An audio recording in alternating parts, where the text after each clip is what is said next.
Hello my YouTube family, তোমাদের সকলকে আমার আরেকটি ভিডিওতে স্বাগতম জানাই। এন্ড ভিডিওটি ভালো লেগে থাকলে তোমরা চ্যানেলটি সাবস্ক্রাইব এবং লাইক শেয়ার করে দেবে।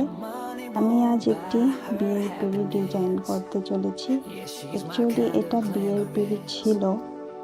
আমার শাশুড়ি মা রিকোয়েস্ট করেছিল যে তুমি তো রং তুলির কাজ জানো, তো আমাকে কি আমার বিয়ের পিড়িটা তুমি অল্প রং করে দেবে। তো বললাম জরুর, কেউ নেই।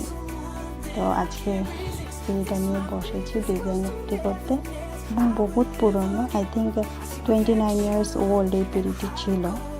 তাই ভাবলাম পিড়িটির সাইজটিও ছোটো মোটোই ছিল, তাই ভাবলাম এখানে বেশি হ্যাভি ডিজাইন না করে একটা সিম্পল ডিজাইন ক্রিয়েট করি। তাই চেষ্টা করেছি যথাসম্ভব আমি ভালো করার জন্য। তোমাদের সকলের রিভিউস চাই, বলবে কেমন হয়েছে ডিজাইনটি। আমি যদি ভালো লেগে থাকে তাহলে বন্ধুদের সাথে তোমরা আমার ভিডিওটি শেয়ার করতে পারো। Thank you for watching my video.